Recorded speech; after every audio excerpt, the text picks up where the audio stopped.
Just ahead on CTV News tonight, parents are fighting to keep the local elementary school open. That story and more next. Some lucky cancer patients are treated to a day of pampering. I'm Katara Jones. I'll have all the details coming up on CTV News.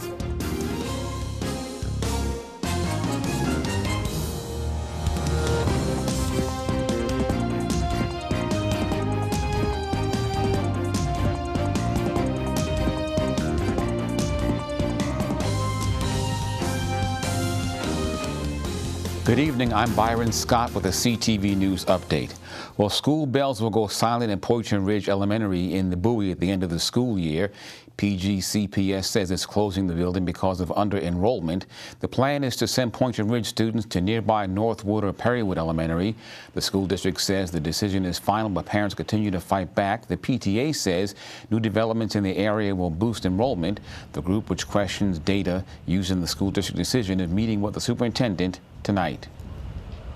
Because of the potential and inevitable overcrowding that will come from this for the other schools, a lot of parents are forced into considering private school, which we don't want to do, can't afford, applying for lottery schools in hopes that that'll work. But it's really putting everyone in a bind. It's been a big, large part of this community, and it's just a shame that they're going to take it away. Considering all of the developing that's going on around here and where these children are going to have to go, I just don't understand it. I'm really disgusted with the system and everything. This is a 3-minute drive to come pick up my daughter. She is originally a bus rider, but because of the issues of the bus, I choose to come pick her up. But I don't see myself really driving further than this because my schedule would be too chaotic. And they're not thinking about the parents, they're not thinking about the people, they're not thinking about the kids. Again, the school district says the closure decision is final. Well, losing your hair is a common side effect of cancer treatments. For women, it can be a difficult adjustment. Today, as some local cancer patients make the adjustment, they're getting all dolled up. Katira Jones has that story. Battling cancer for some women can be a long road ahead, filled with doctor's appointments and treatments. But today, several organizations have come together to provide a day of beauty for those women fighting cancer. I'm so grateful because going through this diagnosis, it's stressful, but it's also very lonely. This is Raylene Berry of Laurel. She was diagnosed with stage 2 metastatic breast cancer back in February. Berry is one of 32 women who are being treated to a day of beauty pampering, including wig installs and styling, thanks in part to the nonprofit eBeauty and its partners. eBeauty has a program they call the Wig Exchange Program, and wigs are donated from across the country by women who have already been through treatment and are ready to move on to the next stage in their journey, and they want to pay it forward. The wigs that are turned in are cleaned, restyled, and refurbished through the Paul Mitchell School in Annapolis and Frederick's Hair Salon.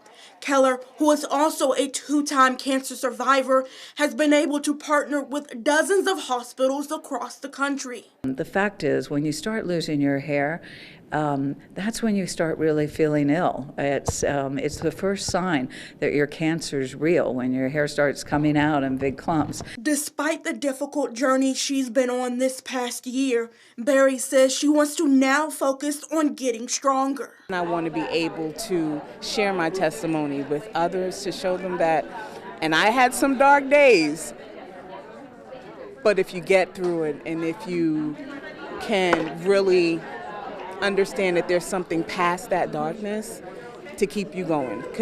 Officials say that the University of Maryland Capital Region Health is expected to open its Comprehensive Cancer Center in the spring of 2024. Katira Jones, CTV News. For more details on the work that eBeauty provides, visit the website on your screen.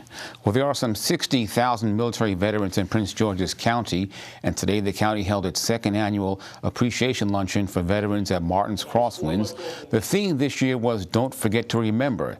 Also today, Air Force Chief Master Sergeant Franklin Killebrew was awarded the Second Lieutenant Emily Perez Courage Award. Perez was an Ox Hill High School and West Point graduate who was killed in 2006 during an attack in Iraq. We spoke with Killebrew about the importance of Veterans Day.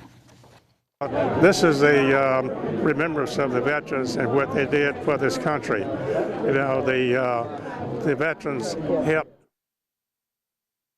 the Revolutionary War up to the war in Afghanistan and Iraq. Veterans have provided for security and safety of the nation, you know, in the preservation of democracy and support of the Constitution. So, you know, the veterans are they're an essential part of the country and need to be recognized for keeping this country safe. County Executive Angela Alsobrooks has proclaimed November 6th through the 11th as Veterans Appreciation Week. Although Prince George's Council unanimously enacts a ban on real estate appraisal bias in the county, the measure bars appraisers from considering a list of identifiers including race, ethnicity, and sexual orientation when appraising property. Under the measure, the Office of Human Rights will enforce the ban. Violators could face fines of up to $10,000. Supporters say the goal is fair and equitable real estate assessments for county residents. And Maryland lawmakers face tough budget decisions when they returned to Annapolis in January. The Joint Spending Affordability Committee was given a grim fiscal outlook this week. According to analysts, the state is facing substantial structural deficits that could balloon to $2 billion by 2029. Legislators will have to weigh budget cuts and tax increases to cover the shortfalls.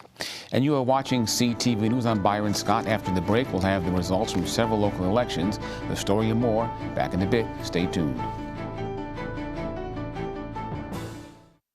Art is hard. But not as hard as living in an over-policed community. Art is hard. But not as hard as accessing mental health resources. Art is hard. But not as hard as being uprooted by gentrification. At Artistic Noise, art creates a community for system-impacted youth to be seen and heard. Learn more at artisticnoise.org. Voters in Greenbelt have elected new leaders. 7 council seats were up for grabs. The Greenbelt Police Station was one of the polling locations for yesterday's election. Here was a list of the winners, and as is customary in Greenbelt, the council will choose from among themselves the next mayor and mayor pro tem. Council winners include Emmett Jordan, Kristen Weaver, and Rick Gordon. Residents also voted in favor of a referendum that would allow non-U.S. citizens to vote in city elections. And the results are in for the first time in 21 years. The city of Laurel has a new mayor. Voters headed to the polls yesterday to elect a new mayor and 5 council members.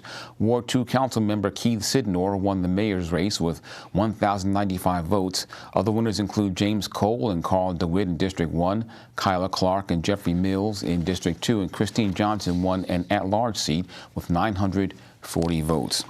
And Bowie voters decided to re-elect its mayor for another 4 years. Mayor Tim Adams will keep his seat as the city's leader. Adams receiving 71.79% of the vote. Dennis Brady and Wanda Rogers will serve as the new 2 at-large members. Michael Estevie will again represent District 1. Duflor Wolfly was re-elected to serve District 2. Clinton Truesdale will hold District 3 seat for another term, and Roxy Nabumadu will remain the District 4 representative. And voters in the town of Upper Marlboro also went to the polls yesterday. They elected 5 members to the Board of Commissioners. 3 incumbent commissioners were re-elected. They are current Mayor Sarah Franklin, Charles Colbert, and Karen Lott. There are also 2 newcomers to the board. They are Derek Brooks and Alma Pravat. And now Simon Buggs is at the Bowie State with the preview of the Wednesday sports page.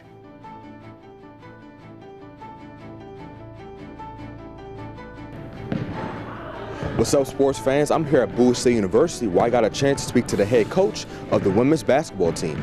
I'll have more what she had to say coming up in a bit. Stay tuned. My name's Stacy. I'm 57, and I was adopted in 2020. One teen can come in and make you look at life in a whole different way. You know, he's my father, so I look up to him a lot. If I can be 10% of the man he is, I'll be a happy person for sure.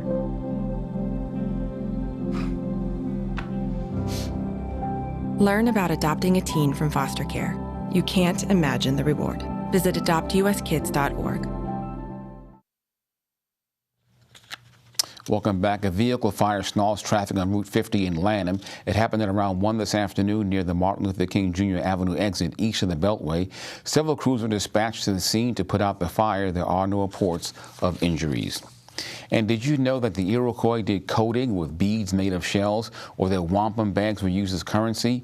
You can find out about all that and more at the New Carrollton Library tonight in honor of Native American Heritage Month. The library is hosting Iroquois wampum coding. Branch Manager Andrea Thomas tells CTV the importance of coding to the Iroquois tribe. It was a way for them to pass messages to each other. Some of those messages may have been about, you know, intrigue, but sometimes it could have just been a husband or a wife saying, I love you, or I care, this is my grandmother, those kinds of things.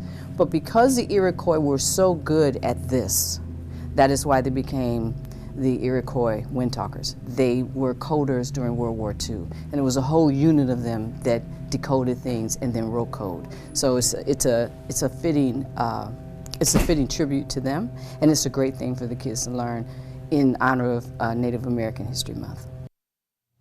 Iroquois wampum coding takes place tonight from 6 to 7 in the evening. For more information, visit the library's website.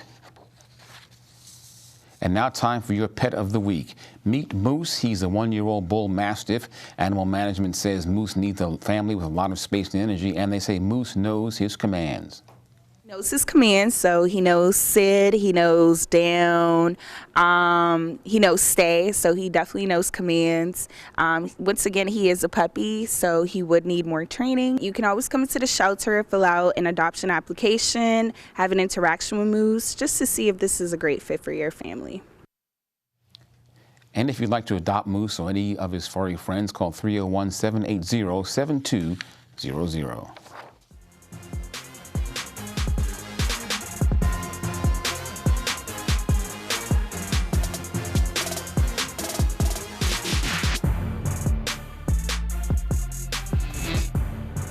Okay, everybody, it's time for your Wednesday sports page. College basketball season is underway, and the Bowie State women's team will be looking to make some noise. And it all starts with their head coach, Shade Swan, leading the charge. Swan is going into her 9th season as the head coach of the Lady Bulldogs, and she spoke on how the culture has transformed since she's been here. I think we've become more of a winning program, so winning is our main focus. When we're recruiting, that's one of our emphasis. We want to know, are you going to come in and do what you need to do in order for us to win? So if you're not able to score the ball, what's the next thing that you can do? So we harp a lot on defense. So you have to be a defensive-minded player in order to play for us. The Lady Bulldogs open up the season versus Mansfield University tomorrow at 1 o'clock. Meanwhile, over in College Park, the Terps men's basketball team took the court for their first game of the season last night against Mount St. Mary's and had multiple highlights during the game. Even though they got off to a slow start offensively, the Terps made good defensive plays like this block by Terps guard Jameer Young on a fast break possession. Eventually, the Terps offense started to come alive thanks to plays like this made three-pointer by Terps forward Jamie Kaiser while in transition. The Terps also showed good hustle in plays like this one here, where forward Jordan Geronimo got the offensive board and went up strong to get the second chance bucket for his team. Freshman guard Deshaun Harris-Smith had a nice bucket as he was able to get to his spot on the floor and pull up and hit this mid-range shot. And forward Julian Reese showed off some of his post moves as he backed down a Mountaineers defender and hit a hook shot. And the Terps were able to go into halftime leading 33-19. Coming out of halftime, the Terps continued to play well by making more defensive plays like this rejection by Reese. And forward Dante Scott chipped in as well as he hit a nice hook shot to give the Terps another bucket. The Terps came away with the victory in this one, winning 68-53. Their next opponent will be Davidson on Friday. And that is your Wednesday sports page. Simon Buggs, CTV Sports. Thank you, Simon. And now for the community calendar. The Maryland Opioid Operational Command Center is hosting a number of town halls on what more the state can do to address the opioid crisis. Tonight, there's a meeting at the Hyattsville Library branch from 6:30 until 7:30. The town hall will be streamed live also on the PGC MLS YouTube page. And that's our news for tonight. I'm Byron Scott. We'll see you tomorrow night. Good night.